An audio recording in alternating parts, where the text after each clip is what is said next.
Hello and welcome to the Work for Change podcast. My name is Jean. It's spelled like Jean. My name is John with a silent H. Welcome to episode number 33 of the Work for Change podcast. We are glad that you are here. And if you're hearing things a little weird in the background, we're actually filming this at a different time, which means nothing to you guys.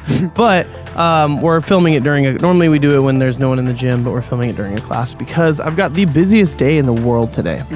But it's good. It's a good problem. The first thing is I worked out at 6:30 in the morning.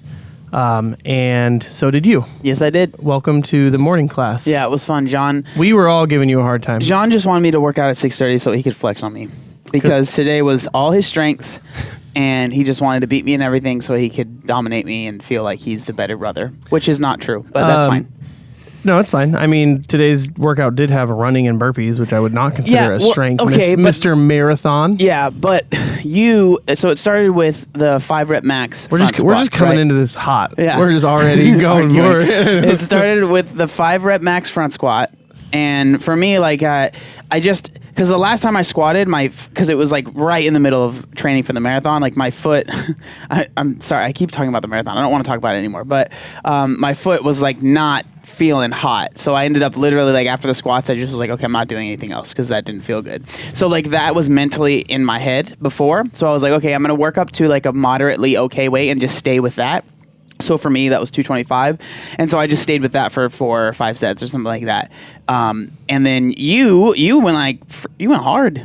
Yeah. So this is actually going to blend really well into what I want to talk about today. But I don't want to get there too fast. So we did the workout and then now we're doing the podcast. It's about an hour later after class ended. We're doing the podcast and then I have a full day of work afterwards. So that's why we got it done right now. So today, I was able to get the first part of the workout was sets of 5, building up to a heavy set of 5 front squat. Thanks for reiterating that. Yeah. So did you already say that? I just said that. I literally said we worked up to a 5 rep max front squat. Oh, I don't listen when you speak. I know now. When you start speaking and thinking about the next thing I'm going to say. You just hear like a cuckoo bird going on. Yeah. No, I'm just thinking about the next thing I'm going to say. Normally you just keep on going, and so I'm like, all right, this gives me a good amount of time to. Nice way of saying I talk too much. Great, thank you. So. In case you guys didn't know, today we did a set. So I was able to get 315, which I'm like super stoked about. That's a great number. I'm very happy with that. It's just the reason why it's like a cool number is because it's 3 45-pound plates, which always feels good. Yeah. In February, all right, so we're in June now. In February, I tried this weight. I got it for 4.5 reps and then couldn't stand it all the way up, dropped it. Why couldn't you stand it all the way up? One part of it was strength. And then the other part of it is I didn't have my morning poo. And so at the bottom of the squat, I was like, oh. And then Did you? No, I didn't but it was like I let go of some pressure. If you know what I mean. Yeah. And everyone heard it. It was quiet. Oh, I've had that happen before. That's the one people ask me that all the time, like, because I have people that are following that maybe don't work out at all. They're like, what if do you ever fart when you squat? I'm like, I mean, it's happened. It definitely happens. Especially like if here's a better question. Do you ever not fart when you squat? Seriously, for me, that's what it is. It's especially like say if you haven't had your morning poop, but like say you're working out later in the day, if you ate like relatively, not that far away from the workout and you're still feeling pretty full. Like I've definitely had some close. One time I ripped my shorts when I was squatting. That was fun. Yeah. I remember we were talking earlier today how I make the worst diet decisions of all time. I'm trying to get better at that, but Jean eats a bacon Gouda sandwich from Starbucks almost every single morning. No. Every time I go to Starbucks, but I don't go to Starbucks every morning. As I have Starbucks in my hand. How often do you go to Starbucks? I'm about a 2 a weeker. 2 or 3 times. Okay. Maybe 4 or 5. But like, yeah, exactly. No. I really am a 2 to 3. Okay. For sure, 2 to 3. And one time I had Taco Bell the night before squats in the morning, and gosh. that was playing with fire. Yeah. For sure. Taco Bell. You still eat Taco Bell? Yeah. Yeah, you really That's do. like, I love it. I love Taco Bell. Taco Bell's It's not been just I eat John's- Taco Bell. Yeah, Jean's been a fan of Taco Bell since like Ever. we were little kids. Yeah. So as long as I can remember. Literally as long as I can remember. Yeah. I don't even know the first time I had Taco Bell, but I do know that we were with our friend Nolan, and he ordered a bean and cheese burrito with extra red sauce, and so I ordered it, and I've literally gotten that every single time I go since then. So it's been like 20 years or something. You know what I mean? Like, Jeez. insane. Anyway, back to the front squats. What we did was we built up to a heavy set of 5. For the 4th time. And I was able to get 315. A couple months ago, I tried it, got 315 for 4.5. Yeah. And then I had a little... Yeah. And that stopped me. And then my previous PR before that was 295 pounds. So I jumped up 20 pounds. Yeah. I was just like, it feels good. I can do it. Which I was relatively close. Like I probably could, like any other given day or, maybe more energy drink or whatever. Like I could have probably gotten it. But I decided, okay, I want to do this the smart way instead of just taking this huge jump. So the next time we did sets, we probably do it once a month or It maybe depends. once every 6 weeks Yeah, or something like that. It really just depends. So the next time we did it, sets of 5 for a 5 rep max, I got 300 because my previous one was 295. And then it felt good. Awesome. And then, I post on Instagram, everyone goes, you have more in the tank, you could totally do it. I'm like, yeah, I'm sticking with what, And then the next time I did it, I did 305. All right, cool. So now that brings me today. No, then I got 310. 315. No, I didn't. I never did 310. So I ended at 305. And that was like 6 weeks ago or whenever we did it. And so today I came in with the intention of like, okay, it's 315 day, And so I like warm up, do it. And then I get 295, which is if I didn't get 315, that would have been the score that goes on the board.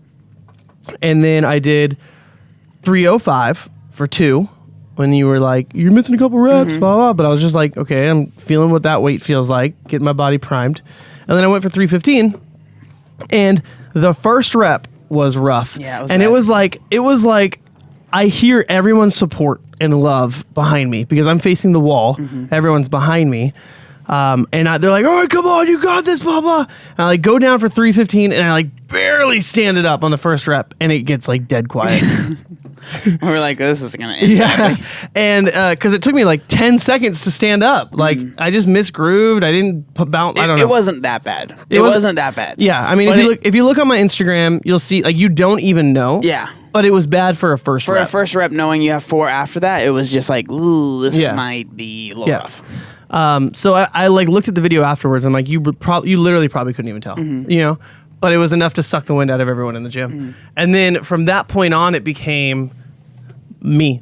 It was just up to me to get those 4 reps, knowing that, okay, that first one was rougher than I thought it was going to be. I have to push through the rest and got a good groove and then was able to bang them out.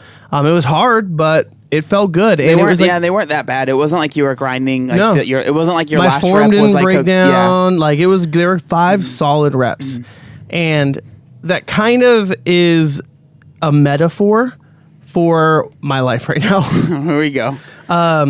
Every time I squat, I fart. And so, no. So like, I think that we think change. Like we think 180 change. Someone completely changing their life around from as some old senile guy would say, from couch to off the couch, off the carbs or whatever. Like we think of change. We think of making the necessary changes in your life to become the person you want to be as these huge milestones. And they're not. Like, it's just those daily small decisions that cause you to become the person you want to be. Whether it's increasing 5 pounds when you know you can do more on your front squat every 6 weeks, right? Or just changing, not going to Taco Bell as much. Or That's the next one for you. yeah, that's a big one. You want to know? Okay, another side thing. You want to know something? Let's hear it. When I proposed to my fiance, And she said yes, which is a nice thing to do. That's good. Yeah. It'd be weird if you called her your fiance and she said no. She doesn't know yet. She refused, but I'm going to keep calling her. I'm going to get her. When I proposed to my fiance and she said yes, I swore off Taco Bell till the wedding. Just because it was something that, like, I want to look good for the wedding, you know? Mm-hmm. I can hear that. Sorry. He's, like, spinning his phone on the... I have ADD. And so I swore off Taco Bell until the wedding. It was only 7 months. Mm-hmm. I could do it. No, you couldn't. No, I had Taco Bell once. And how did you feel? How did you feel when you tell me about how you decided to get Taco Bell and how you were able to tell yourself that it was okay? So I was at the men's retreat with my church all day. Okay. I was busy filming during every time. I can already hear every the meal. excuses. I can already hear the excuses. So I was hungry. I was driving home. It was about 45 minutes away where the retreat was. I'm driving home and I'm like, I'm going to want to eat something before I go to bed. Well, what is near the place? I can get a burrito. I don't really want to feel like getting a Taco Bell.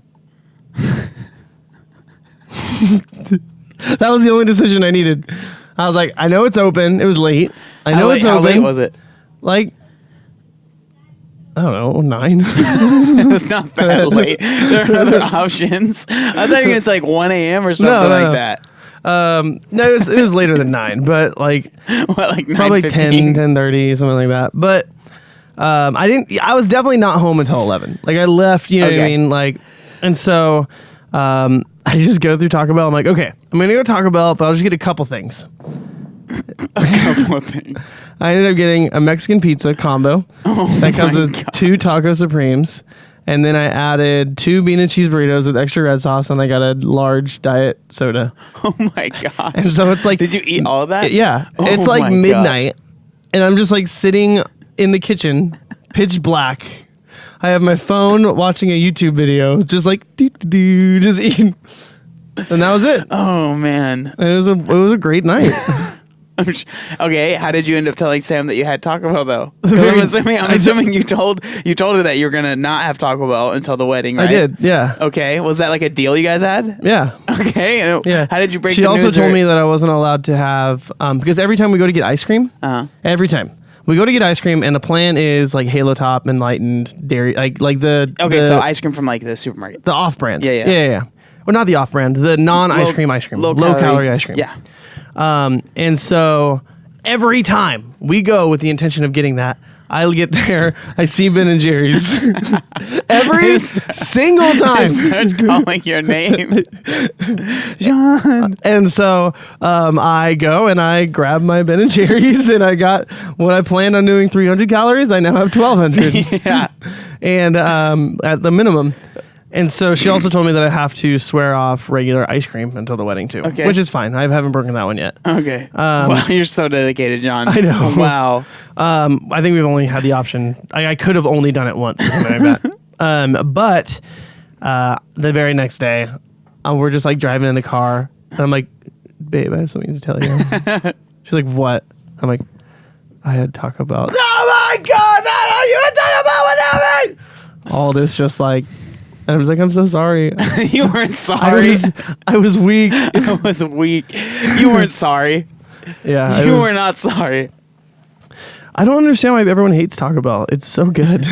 And if you're listening to this podcast and you are trying to lose weight, Taco Bell is disgusting. It is gross. It's just, I think for me, I mean, I enjoyed it for sure. Taco Bell, it's just, I've gotten to a point now where I think that you still need to work on this, Jean, but like I've gotten to a point where I can really think about how I'm going to feel after eating a food, and that helps me decide not to eat a food. Yeah. I am fully aware how I'm going to feel afterwards. And here's what I do every time. Okay. Like, let's explain the whole, I want to hear the whole story of inception of idea to how you're able to talk yourself into said idea. Well, typically...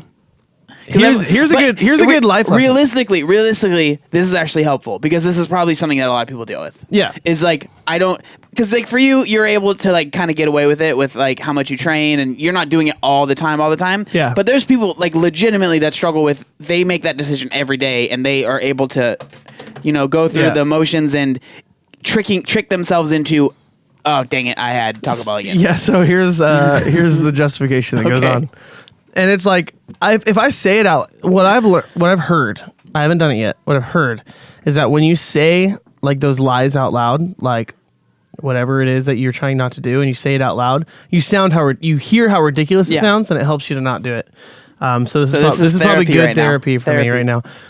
Everyone, welcome to my therapy session. I'm an addict and I'm trying to give up Taco Bell. So what I'll do is almost every time I'm hungrier than I should be because I spent too long without eating. That's almost always the impetus right there. So I'm hungry. When I'm hungry, I'm in a bad mood. When I'm in a bad mood, I don't care. I don't care about consequences. I don't care about whatever. So then I think, burrito. The burrito sounds really good right now. A burrito would satisfy every craving I have. And is it part of it too because you feel like you can't eat that because you've gone so long without eating that you're like, well, I ended up skipping a meal anyways. So yeah, yeah. Sometimes it's like I'm not even hungry yet, but I just had a burrito and I'm just like, so I guess it's not, the impetus isn't always hunger because sometimes I'm just like, sometimes in a moment, okay, when I'm in a moment of hunger, I'll think about whatever. Whatever it is. It's like, that's the only thing I can have. And then I'll eat something else. But I still have that thing I thought of when I was hungry in my brain. So then I'll go like 2 hours and I'm like, okay, I waited long enough. And I'll eat the thing. And so like for dairy kind of messes me up, right? You've been a lot better about cutting out dairy. Yeah. I have not. You don't. No, I don't. I don't actually. What's in that coffee right now? Cream. Exactly. It always makes me bloated. It always makes me gassy. Every time. Dairy does that to me every single time. And every moment I can, I go, I'm probably not lactose. Like, that's how my brain goes. Like, without fail. Every time I have dairy, I feel bloated and gassy. And every time I go, I'm probably not actually, it was probably something else. I'm probably not actually lactose intolerant. And that's enough for me to be like, my gosh, okay, we're good. Yeah. Just the gymnastics you're able to pull are amazing. Like amazing. Yeah. And so like when it comes to like a meal that I know is going to be like gross for me, I've gotten better at not eating it as much. But if it's like Wednesday night and I know I'm not working out tomorrow, I have zero control. It's literally like a lot of times what'll happen is like I won't eat. We have at our church, we have our worship practice rehearsal on Wednesday nights. And so I won't eat before rehearsal because rehearsal's at 6. And so it's like around 4 or 5. I'm not very hungry then. But then we finish and I leave around 8:39. And by that time I'm like ravenous. And so then it's like Jack in the Box right across the street or something. You know what I mean? And so then the regular justification is, well, I work out at 6:30 in the morning. I don't want to feel like poop when I'm working out. But then I'm like, tomorrow's a off day. Well, it's funny that you say that because I definitely, because I mean, it's not like I'm perfect. I still have like, I wouldn't say struggle, but I enjoy things, know, and it actually goes into what I wanted to talk about, but we'll get there a little bit later. But it's funny because I feel the same way. Like when I'm like, say if I'm doing a 2 a day, it's really, really hard for me. And I mean, I don't do 2 days all the time. But like when I am doing one, it's really hard for me to want to eat anything that's like going to make me feel bloated or make me not feel good because I want to feel good for both of my workouts. So I'm usually pretty smart. So it's almost like a helpful thing being able to work out. And I'm not saying you have to do 2 a days, but when working out becomes like important to you, it's a lot easier to make better decisions, especially if you want to feel good, during the workout. So yeah, I feel the same way. So I've got not nearly as many followers as you do, but I've got like a good, like a decent, like if an average person would be like, hey, Jean, what's your Instagram? And they would go, like, oh, wow, you got like 7,000 followers? That's crazy. And so I also have a YouTube channel. I also am on a fitness podcast. So I feel this pressure that I need to be this like fitness guru, or I used to. I'm kind of enjoying the space now where like I'm not pretending like I know anything more than anyone else. And sure, maybe that's going to stifle my following. You know, he says following in quotes for the audio listeners.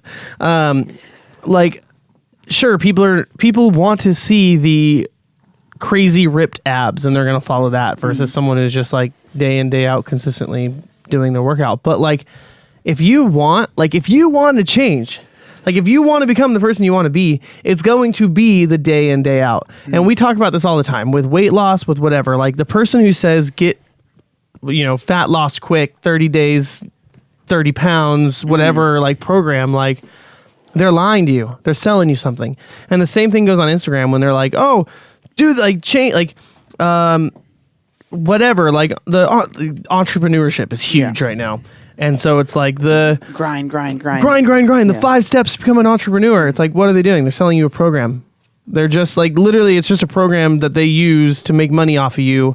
And then they don't own anything. Yeah. But they're using the term entrepreneurship to sell something to you.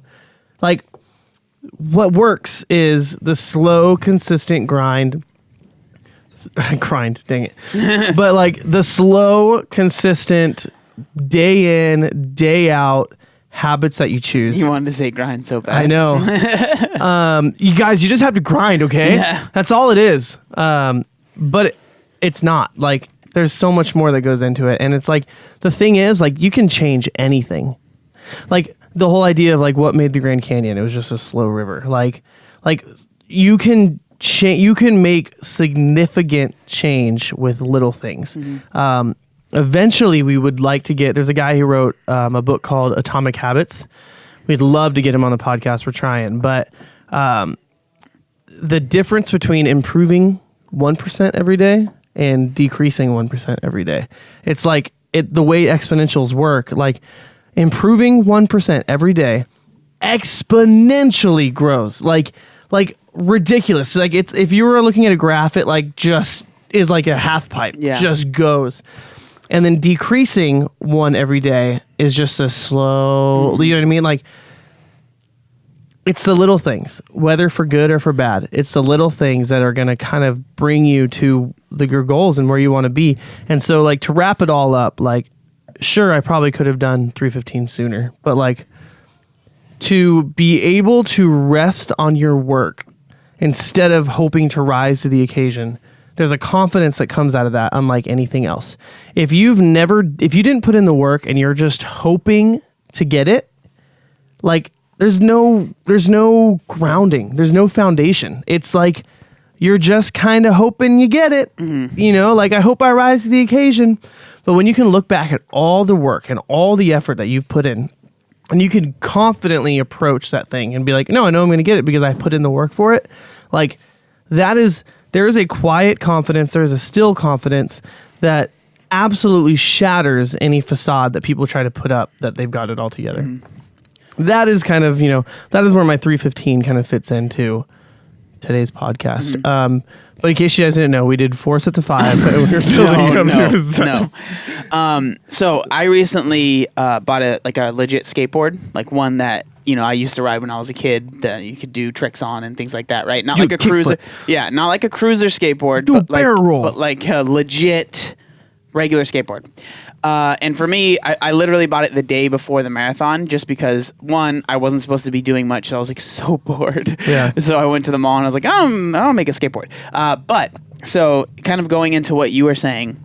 Remember when we used to skate all the time? Yeah, it was literally skateboarding was my first love by far.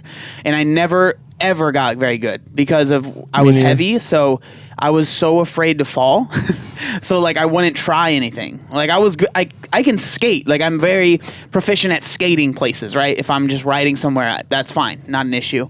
But when it came to doing tricks off of stairs or anything like that, or even just in general, not good because I was so afraid of falling. And I remember one time I was skating somewhere with a lot of my friends, and it was a pretty long distance. Especially when you're younger, like 2 miles, is like that's so far. Yeah, I mean, on a regular skateboard on streets. Yeah, it is. Kind of, yeah. And so I remember we were close to where we were going. I ended up, when you're on a regular skateboard, your biggest enemy is little rocks because you don't see them. Yep. Cracks are they're kind of annoying, but you can usually see those. But like little rocks, you just don't see them. So I was in the middle of an intersection. And then you're just kind of going, mind your business, all of a sudden you hear. Yep. In the middle of an intersection, skating, hit a rock, fell right on, just like, luckily I didn't hurt myself, but like rolled on my back.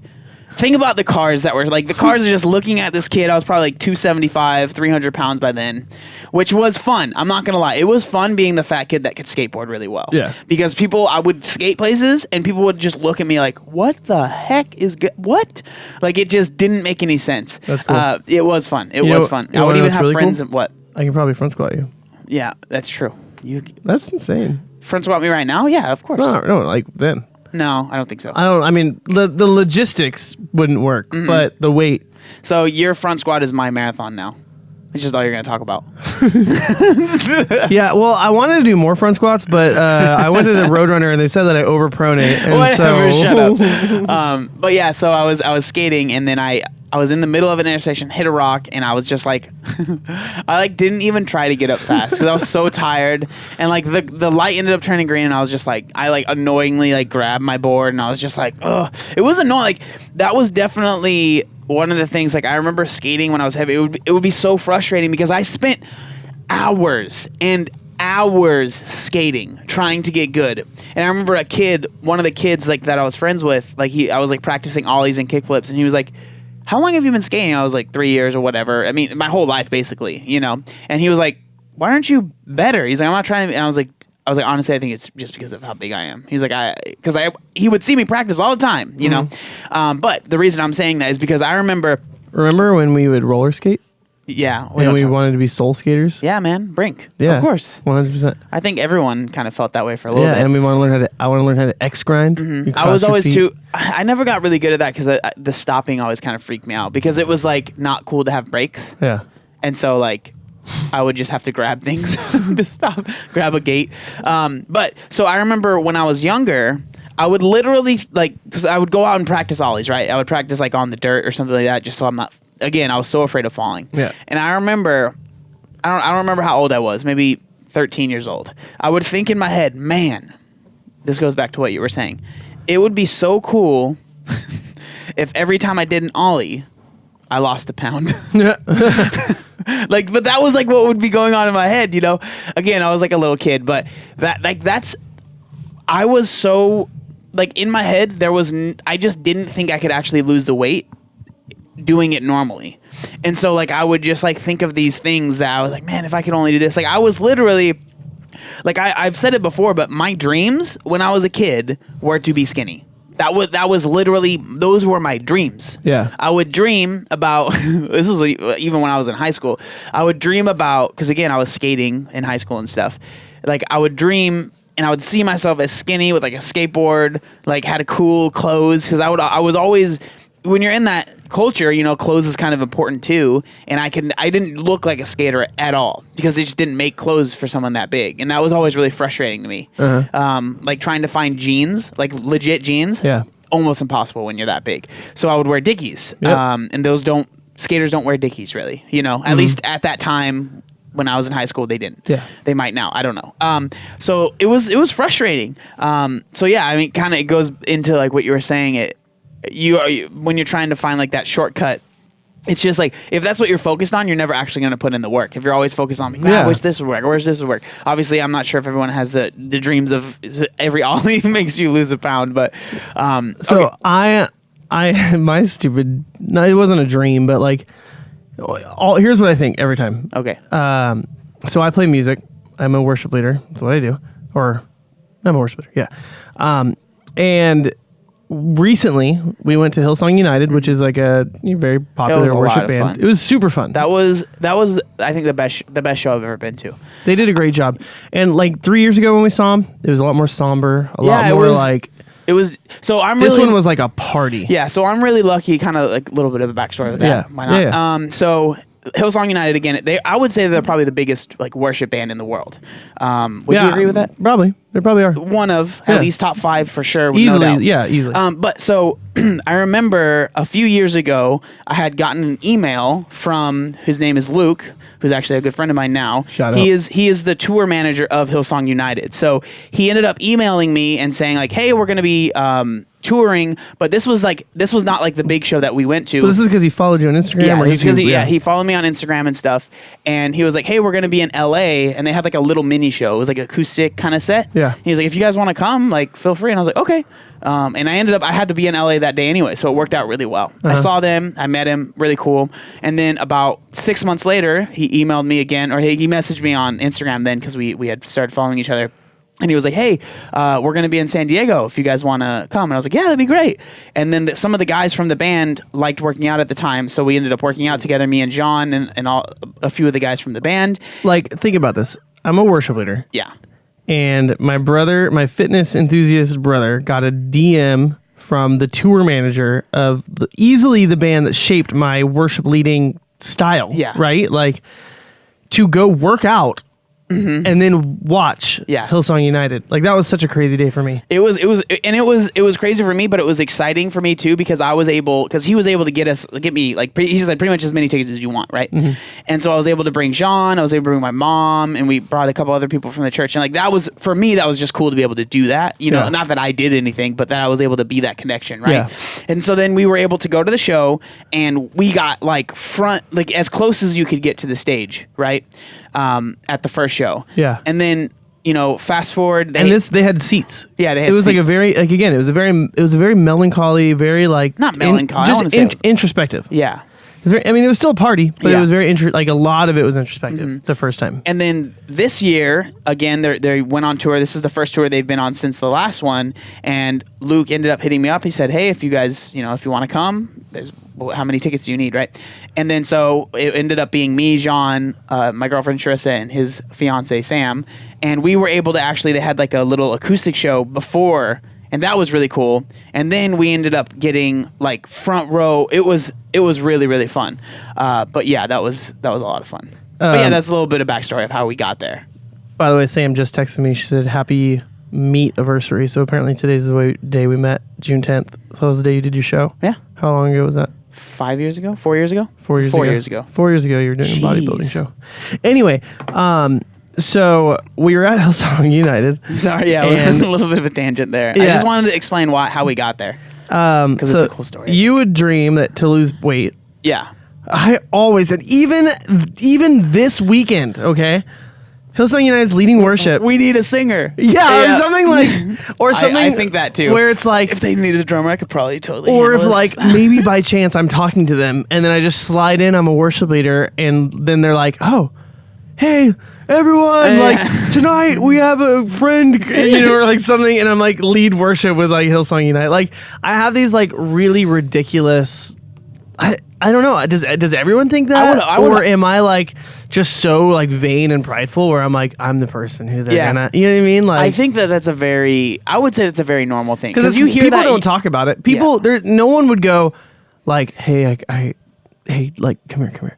I kind of hope that Hillsong asked me to lead worship tonight." Like no one would say that. You don't say that, but you think it in the back of your head. Like I mean, I thought it would be like, oh man, it'd be cool to be like if they grabbed you up on the stage and like had you do something. You know what I mean? Because I mean, they ended up having a guy go up on the stage and dance with them. Yeah. You know what I mean? So that I think that's pretty normal to think that, especially like because that has happened. Like there was that band that they like the drummer wasn't able to go to the show, and then they literally said like we don't have a drummer, and then someone from the like literally that was like watching the band went on, or like one of my favorite bands of all time, Blink-182, right? Travis Barker was not their original drummer. He was playing with the Aquabats, I believe, which was a band that was opening for Blink-182 for like this tour, and their drummer that they had when they started, apparently he was like, you know, drugs and stuff like that. He was like really struggling with that, alcohol or whatever. And so he ended up like he couldn't complete the tour. So they literally had Travis Barker like listen to the songs. And again, Travis Barker is an amazing drummer, so he like learned them super fast because the songs then were a lot more simple than they are now as on the drums. It was just regular punk beats, you know what I mean? And so he literally went from the Aquabats, which was, it's not like they were a tiny band, but then into like arguably one of the biggest bands in the world because like I think everyone has that kind of Hey, well, I mean, and also when I was younger, we used to go to a yearly youth conference called Future Quest, and the worship band there was just incredible. Like, they were a great band. And I remember as a worship leader, I used to think, like, I want to be on that stage one day. And then, like... Well, you did that. And there's, like, thousands of kids who show up. And I, for 3 years, was part of the band. You know what I mean? So, like, it does happen. But to think, like, am I going to be on the biggest, you know what I mean, from the biggest band, the biggest worship band in the world. Yeah. But, you know... Hey, man, we all need dreams. Yeah, absolutely. Hey, man. Hey, man. Hey, man, my name's Cole.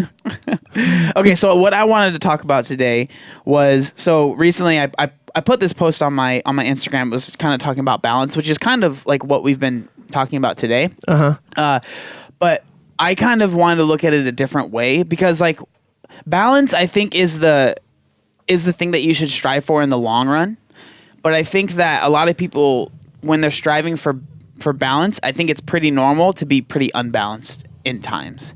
Well, I mean, we have a whole podcast called Balance is BS. Do we? Yeah. Oh. Episode. Okay, yeah. Yeah. Well, like, it's... I mean, it's a good... Yeah. It's a good topic. We like, forget about it. It's... So, like, for me, like, I think balance should be what you're striving for in the long run. But like I said, I think that there's going to be times when you're a little bit unbalanced, like with like weight loss, right? A lot of people, they say like, oh, you should, you know, be hitting your perfect calories, blah, blah, blah, which I think that's what you should be going for. But it's going to be pretty normal where, like, so the post that I put up, I had like a little thing of ice cream, right? And I said, like, was it Ben & Jerry's? No. It was like from this like fancy place in San Diego, but it's called Cauldron or something like that. Very, like, do this fancy thing where they like do like art on the ice cream, and they make it like, and they have like the CO2 or whatever, like the super cold. I've been to a place spray like that. And so they make it, each like person gets their own thing. I don't know if you're going this far, but does it make you nervous to post stuff like that? Considering you're a weight loss page. Well, yeah. So like that's kind of what I said on the post, which I'll get to that. Oh, sorry. Yeah, I don't read your posts either. Yeah, it's I don't fine. listen to what you say or read your posts. So. But like when I was first losing the weight, I definitely wasn't eating stuff like that at all. Yeah. And, you know, you might look at that and think to yourself, like, well, that's not balanced, but I was so unbalanced the other side, right? Say if balance is in the middle, you're able to have treats every once in a while and it's fine. I was having treats always. It's like pretty much all I ate was treats and like unhealthy food, you know, in quotes and stuff. And so like I needed to go whoosh, all the way on the other side of the scale, right? And be very, very meticulous because again, I was struggling with food addiction. I was struggling with all of these things. So I couldn't just have a little, a scoop of ice cream. Yeah. Like it just didn't, it wouldn't have been enough. I would have wanted more. And who knows like where I would have ended up, right? If I would have had that. And so for me, I was very unbalanced at the start, and I was able to work myself towards being balanced. Mm-hmm. And I think that's something that a lot of people, they kind of miss, I think. Like, I think that a lot of people preach that on social media, be balanced, be balanced, be balanced, but it's okay to be a little bit unbalanced at the start. Do you get what I'm saying? Yeah, I've been thinking a lot about what Zach, when he came on from Flexible Dieting Lifestyle, what he said was like, have an Oreo, but know that every part of an Oreo was created to make you want another Oreo. You know, like, as long as you know that, have an Oreo, but be aware that they have created that product to make you want another one. Mm. Every part of it. Like, there is no part of an Oreo that you're going to, like, be on a hike one day and be like, oh, there's the Oreo cream. You know, like, it's 100% fake. Yeah. And so, like, when you are unaware. What if Oreo cream was like a natural thing? Like Willy Wonka, like Willy Wonka's chocolate factory or something like that. 100%. That would be, or like tree sap, and you just like cut down trees and then just suck the Oreo. Just Oreos just tumble out of the trees. But like, so, or the same thing with like What did I? Oh, I was having Taco Bell. no. There were like Pringles or Lay's or Pringles at a Those are family dangerous, like man. barbecue, thing, just 2 days ago, and or yesterday, and no, 2 days ago. Okay. Anyway, doesn't matter. Time is irrelevant here. I'm just like put my hand, grab a couple, literally walk away from the bowl, eat them.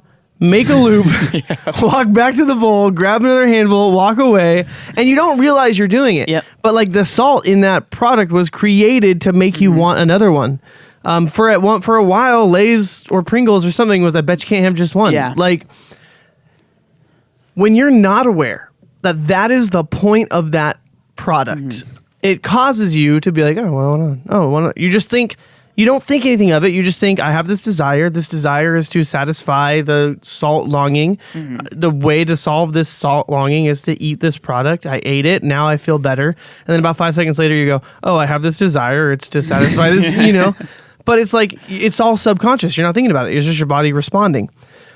When you know this product is designed to make me want more, that is enough to be able to break the cycle of it. Because then you can go, I'm having one Oreo. It can be enough. It can be enough. Knowledge is a huge part of the battle. Yeah. But I was going to say. But like substitute it. So like, I want these chips, right? After I finish these chips, I'm going to drink a whole bunch of water to get all that out. Yeah. Then you're less inclined to want it. Like knowing these things.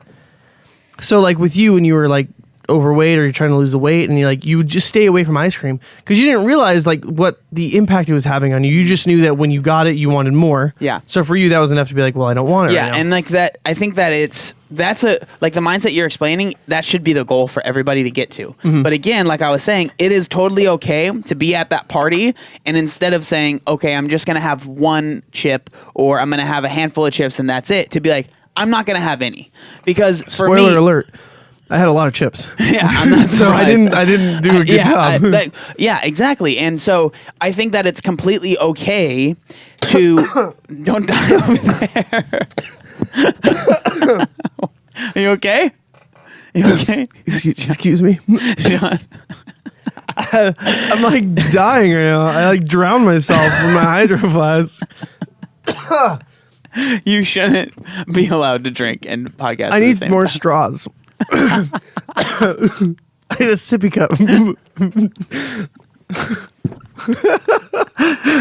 The way you said I that. 100% almost died right now. I need more straws. Oh my gosh. This Okay. podcast has gone off the rails. Anyway, keep on going. I'm sorry. But yeah, so like that should be the goal, right? To be able to have a handful of chips and be okay with it or Yeah. whatever. Even if it's a good amount of chips, whatever. To be able to at least be like, okay, I'm done having these and make that decision. But I think it's okay to be at a point where it's like, I will not have any chips. Yeah. Because that's what I did for a couple years when I would go to any sort of like family party or anything like that. Anytime when I would go out and there'd be chips, or even if I would, go to a Mexican food shop and they had like free chips, Yeah. I would even say, I don't want any chips. Don't bring the chips out. Because if they're sitting there, I'm eating them. Like there is no stopping me. Yeah. Yeah. And so I think that it's completely okay to be at a point where it's like because it's all about understanding yourself. So if you understand yourself that you can't trust yourself around those chips, whatever it might be, that's okay.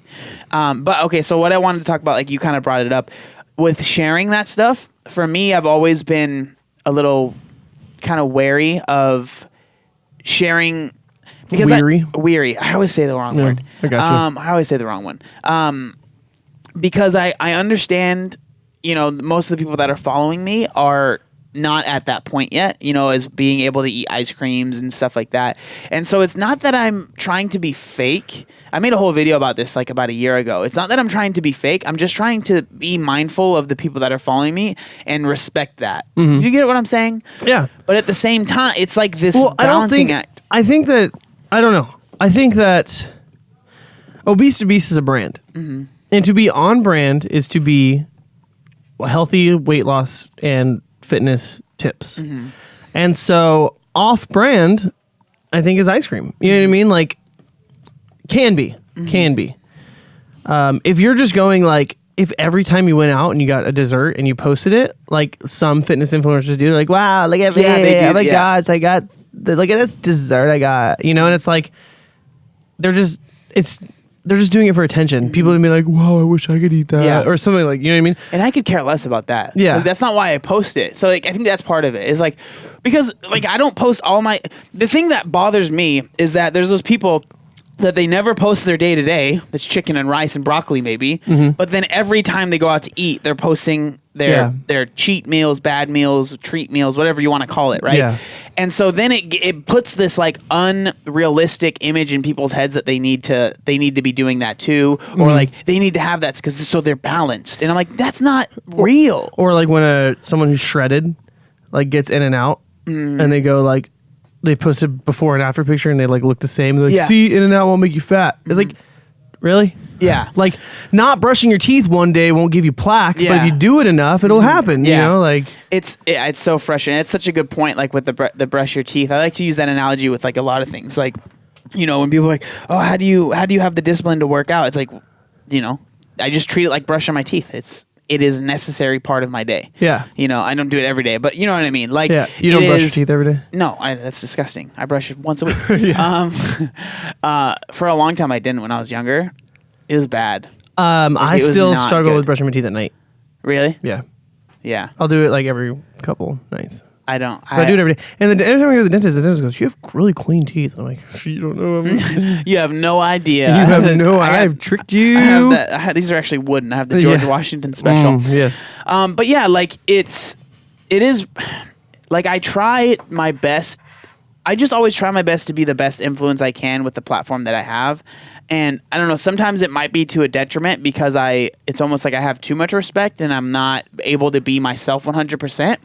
But it's always that balancing act of trying to find what is useful and what's just me trying to it's almost like become a flex to share your unhealthy meals and how much you're able to eat unhealthy. I just don't care. Like it's I don't, attention. Yeah. It's just attention seeking. It's just like getting outraged, getting, you know what I mean, in whatever way you can. So I had a very successful Instagram purge. Not very. How did that go? I'm on it way less now. Okay. So for a while I was deleting Instagram every time. I would check it, delete it. It's not very practical. Like I had people like DM me. Like one time I was at the gym and a coach DM'd me and said, I'm going to be a little late. Will you open the door for me? I didn't have Instagram on my phone, so I missed it. And they get here like 2 minutes to spare before class. They're like, I sent you a message. Like you couldn't unlock the door. And I was like, oh. And it was like, I kind of realized this is impractical. Like, I also run social media for my church. And so it's like, I kind of just need to be at least aware when things are happening if I'm not checking it all the time. But I am like, it was so freeing to not like you type something in, loading, grab your phone while you're waiting for it to load. Yeah. And then it's loaded, but you're still scrolling. Yep. Like, the stuff like that would just make me so mad. Or like one of the things I notice that I do, and this is something I struggle with. I am on social media a lot. It is my job, and that's a good excuse. But at the same time, it's like I don't need to be on it as much as I am. Like I've noticed, I'll drive somewhere, get there, and then be sitting on my phone for 5 or 10 minutes. Yeah. Like I'll be sitting in my sweaty clothes. Like I want to shower, I want to get clean, and then I'm sitting on my phone for 10 minutes in my car. Because I'm on my phone. And then I'll think about it and it's like I snap out of it and it's like, whoa, what's going on? Yeah. Why am I doing this? Like I could do this literally anywhere else after I shower. Why do I need to check it right now? Yeah. But removing myself from it for a little while helped reset all those like, oh, like I don't need to do this every time I'm on a break. I don't need to do this. It's good to have a way to reset from your phone, from your device all the time. And that blends into the whole balance thing. Like you need, like, let's say you're trying to start a new thing. Like it's okay sometimes to be a little extreme. Like it's okay to like, be like, you know what? No, I don't do chips. And people are like, are you serious? You don't do chips? It's like, no, I don't do chips. Not right now.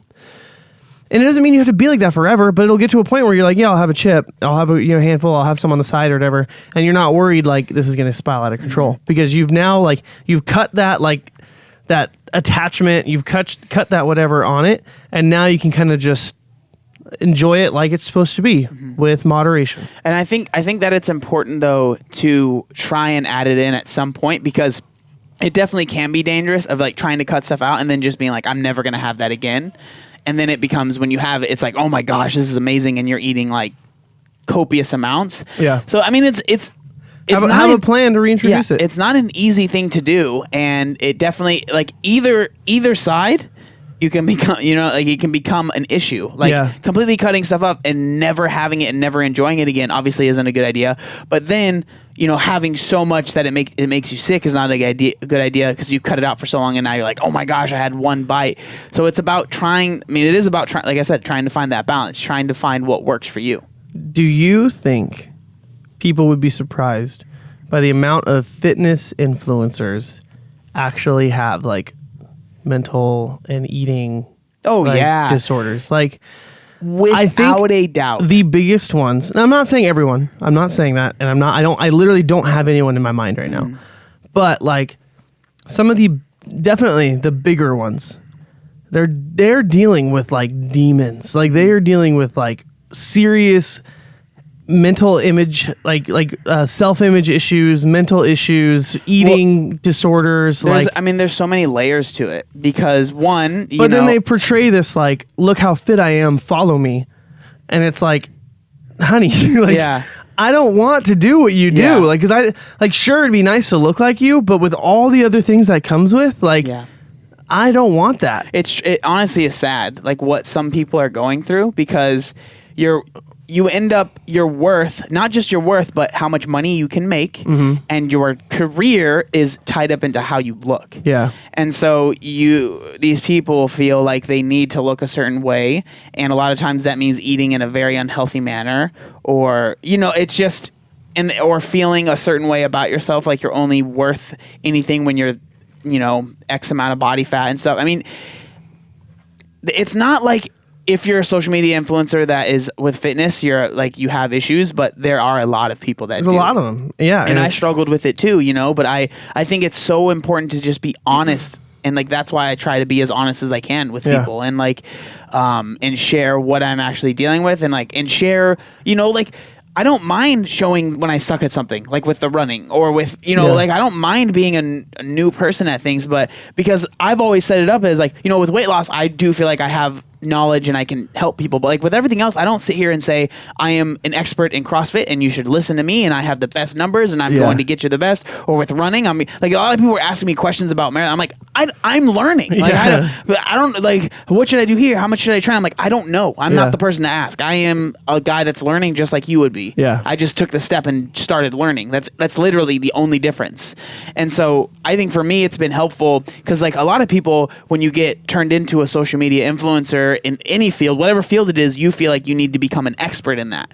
So if you're, say it's, you're a bikini girl that got really lean and looked really good for a show and you won your pro card or something like that, now you feel like you need to be this person that is perfect and that you need to help other people get to where you got and all this stuff. And that's all compounded pressure on these people, when in reality, it could have just been they genetically are really blessed and they looked really good for the show and now they won. Yeah. But it's not like they have copious amounts of knowledge compared to somebody else, and then it all compounds into like, I need to be better, I need to be this, I need to be that, I need to eat less, I need to be this lean, and then it's, then now I have 500,000 followers. Oh my gosh, it's like it's a lot, man. It's a lot. It is, and I just like, I used to be so enamored. No, that's not the word, but just like, wow, these people must be really disciplined, like, in order to get to where they are. Well, you were like super into like YouTube fitness people, right? Yeah. Like, you were like, you loved watching like Christian Guzman and like Max Tuning and all that stuff, right? And I think that they're on the healthier aspect of it. You know what I mean? Like, it's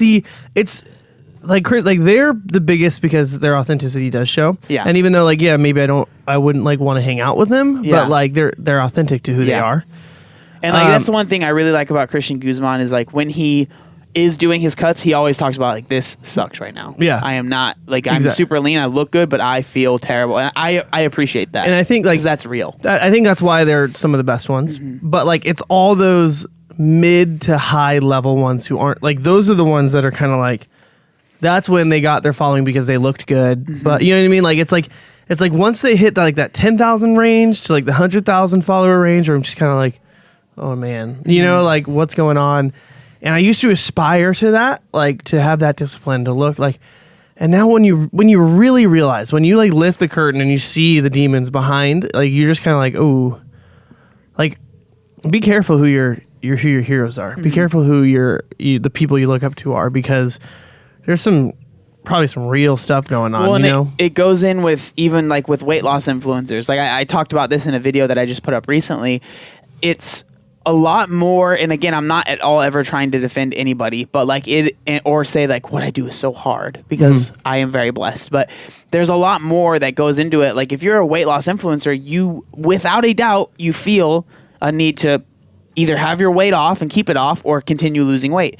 And it's very, very, I've noticed myself, like from what I've seen with friends of mine, people that gain a following, especially while they're losing their weight, it is honestly, it's dangerous, because this is, again, myself included. When you get to being morbidly obese, you have issues with food, period. That is that's right. Like that is, I would say that without a doubt, that's just how it is. Yeah. When you get that's the evident. Yeah. Like that's the evident side of food disorder. And so you have these issues with food. You end up losing, say you lost 50 pounds, you're doing really well, and somehow, for some reason, you ended up gaining a really big following. It just happened, right? It happens sometimes randomly. And now you have all these people following you, cheering you on when you're losing weight, and say you hit a roadblock, or you're struggling. Now you're not losing any weight, or you've been gaining weight back. Now you feel bad. Now you feel like you can't post. And now it's a lot. And then you feel bad, and then you end up gaining more weight because you feel more bad. And then you start gaining the weight. You're not talking about it. Then people start noticing. Then they're talking about it. Then they're calling you fake because you're not talking about it. Yeah. And then you feel bad, and then you take a break. And I've seen it so many times. Yeah. Like I've seen it so many times. Yeah. So that's why I'm like, is it a good thing to have people that are weight loss influencers? I don't know. I think that I really like what I do, and I would call myself a weight loss influencer. And I've gotten really lucky that I've been able to, keep the weight off, and it hasn't been much of an issue for me. Yeah. But I think it's how you balance your shout outs. Like, I think that like a lot of pressure comes from people when because like from your perspective, you have a smaller channel, they're working hard. You're like, I want them to succeed. I'm going to give them a shout out. And then it's like they get 2,000 followers and they're like, oh crap. Yep. I've noticed how do I up my thing?